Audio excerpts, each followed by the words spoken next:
Halo Sobat Engineer, kembali lagi bersama saya Aan. Sebelum memulai video kali ini, saya ingin berterima kasih untuk para engineer yang sudah menonton dan support channel ini. Mohon maaf juga karena kami baru bisa upload video lagi dikarenakan kemarin ada kesibukan yang tidak bisa diganggu gugat. Jadi kami baru ada kesempatan pada kali ini ya. Oke, sekarang kita masuk ke videonya. Kali ini saya akan membahas tentang Modbus TCP/IP. Bisa kita lihat di layar. Modbus TCP/IP atau TCP merupakan varian Modbus yang digunakan pada jaringan TCP/IP atau nama lainnya Internet Protocol Ethernet. Perangkat yang digunakan menggunakan jaringan kabel Ethernet dan switch hub. Oke, menyambung video kemarin kita sudah membahas tentang Modbus RTU. Sekarang kita sedang membahas tentang Modbus TCP/IP. Terdapat perbedaan yang sangat mencolok antara Modbus RTU dengan TCP/IP, yaitu yang pertama, Modbus TCP/IP tidak menggunakan device ID untuk identifikasinya, melainkan menggunakan IP address antara lain IP address, subnet, and default gateway atau Modbus gateway. Yang kedua, Modbus TCP menggunakan port 502 atau Modbus TCP port. Yang terakhir, dalam Modbus TCP/IP menggunakan switch untuk koneksi jaringan antara slave device dengan Modbus server. Oke, di sini kita masuk ke slide selanjutnya. Di sini ada topologi sistem. Kita mulai dari sebelah kiri. Terdapat PC workstation. Ini bisa juga menggunakan controller atau Modbus reader lainnya. Kemudian dari PC controller atau Modbus reader masuk atau connect ke switch hub menggunakan kabel Ethernet. Switch hub ini berperan sebagai jembatan antara device sleep dengan PC workstation. Nah, ini juga merupakan perbedaan Modbus RTU dengan TCP/IP, yang dimana kalau RTU konektifikasinya menggunakan metode daisy change atau bisa disebut looping antara device satu dengan device lainnya. Nah, kalau TCP antara device satu dengan lainnya masing-masing masuk atau terkonek ke switch hub. Kemudian seperti yang sudah saya sebutkan, untuk sleep device identifikasinya menggunakan IP address untuk membedakan alamat device satu dengan device lainnya.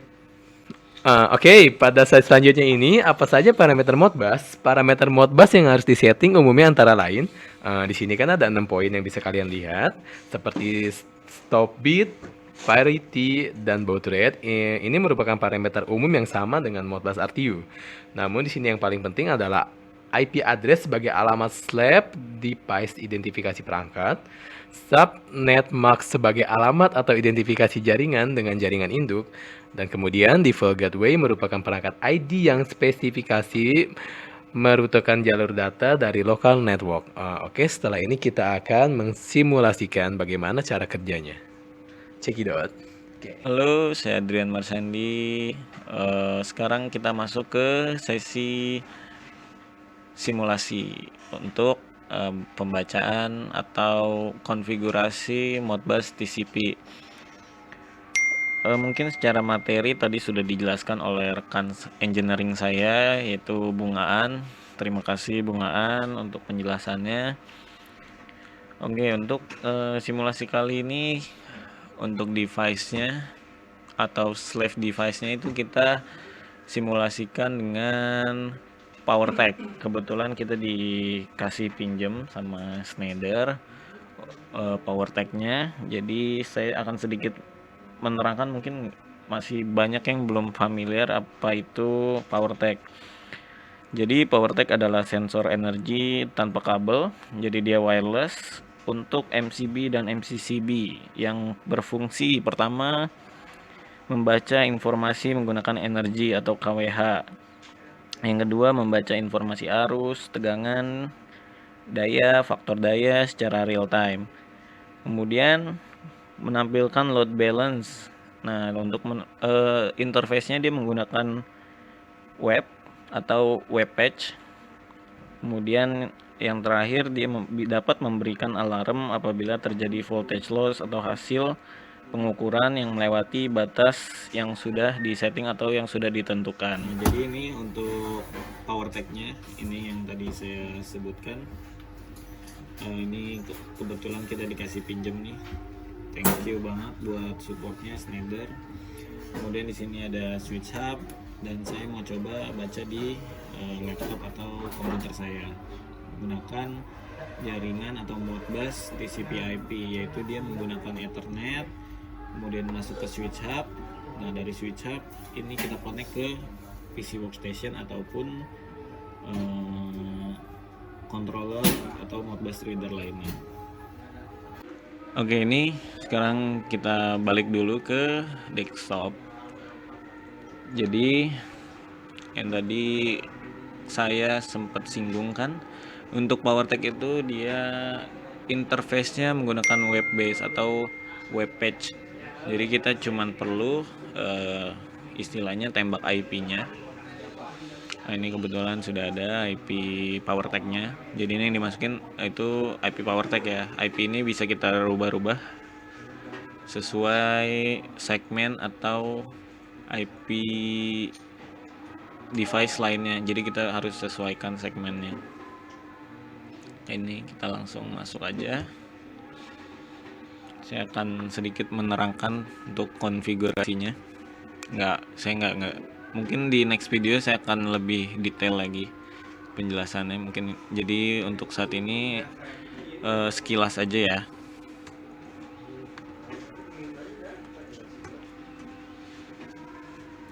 Oke, setelah kita login, kita akan masuk ke tampilan web page-nya.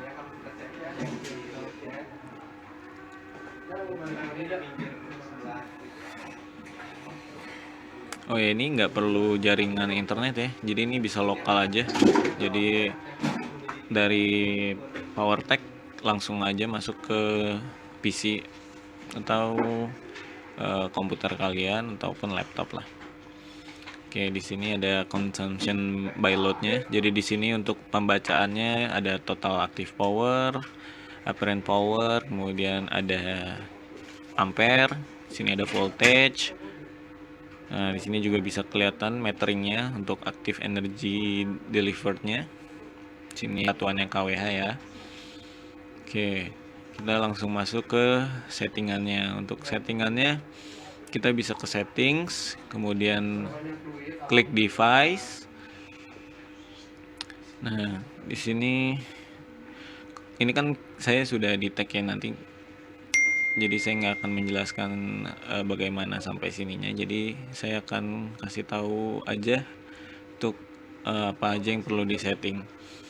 Oke, ini di sini ada Modbus address. Ini sebagai alamat di masing-masing PowerTech.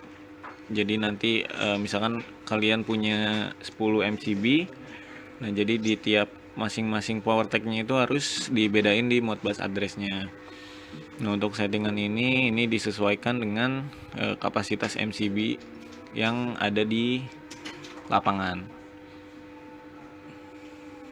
Kalau udah apply, kemudian kita masuk ke communication, kemudian IP configuration. Nah, ini yang tadi IPv4 address. Nah, ini bisa kita ganti disesuaikan saja. Oke, untuk settingan di PowerTech-nya sampai di situ saja. Kemudian kita lanjut ke cara membacanya. Oke, yang pertama-tama kita harus pastikan dulu segmen IP address PC kita atau laptop kita itu udah satu segmen dengan PowerTech atau device yang mau kita baca. Ini kita bisa lihat di change adapter option. Sini ada Ethernet 4. Nanti disesuaikan aja sesuai PC atau laptop kalian. Kita masuk ke properties. Kemudian kita klik ini Internet Protocol version 4 atau TCP/IP atau IPv4. Kita klik 2 kali nanti muncul ini. Kalau misalkan yang masih open langsung aja klik yang use the following IP address. Nah, di sini kita masukin sesuai segmen. Untuk PowerTech tadi kan IP-nya 169.254.0.10. Nah, laptop kita atau PC kita itu nggak boleh sama agar tidak terjadi bentrok. Ini harus dibedakan ya. Oke, kalau udah sama oke aja. Ini bisa di close, ini bisa di close.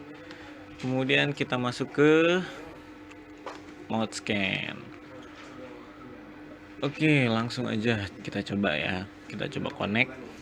Nah, di sini diperhatikan kalau misalkan RTU kita masuk ke COM, direct connection to COM berapa. Nah, kalau untuk TCP kita pilih remote modbus TCP server. Nah, di sini dimasukin IP address-nya PowerTech tadi. Tadi kan 169.254.0.10. Kalau udah kita oke aja. Oke, ini kan number of pools-nya sudah counting, sudah jalan. Sekarang kita coba baca datanya. Ini saya udah punya modbus address-nya atau modbus register. Kalian juga bisa cari di Google. Saya mau coba baca active power-nya. Di sini registernya 3054, tipenya write, tipe tanya float 32. Ini length-nya, nomor length atau panjang datanya itu 2. Oke, kalau udah kita masuk aja ke mode scan-nya lagi. Ini kita masuk lagi 3052. Nah, device ID ini yang tadi yang saya set 10. Ini untuk kita baca data PowerTech-nya. Jadi kalau misalnya ada 5, ya kita sesuaikan aja mana yang mau kita baca. Untuk tipenya kita pakai holding register karena kita mau write atau baca. Nah, ini kita kecilin jadi 2, sesuaikan dengan yang ada di modbus register. Nah, ini kan angkanya bisa udah muncul nih. Sekarang coba kita cross check apakah pembacaannya sudah sama atau belum. Nah, di sini kan harusnya kan ini ya, total active power. Nah, sedangkan di sini itu belum sama. Nah, kita perhatikan ada yang kelewat berarti kan. Nah, di sini dia tipenya apa? Tipenya float 32. Sedangkan di sini itu kita masih di pembacaan integer. Jadi sekarang kita tinggal rubah aja ke float. Oke. Oh, sorry, ini 54. Oke, ini udah muncul, udah berubah ke float ya. Ini ada 1446, coba kita cross check pembacaannya udah sama atau enggak. Nah, ini kan udah sama nih. Total active power 1,44 kW. Nah, di sini juga udah kebaca. Atau kita mau coba baca yang lain. Kita coba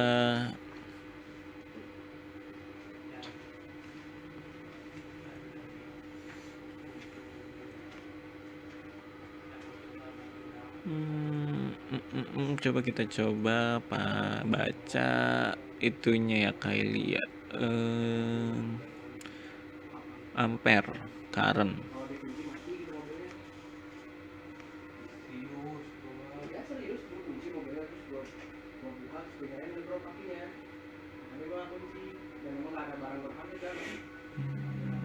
Current kita coba mungkin ini ya di register 300. Register 300. Sekarang coba.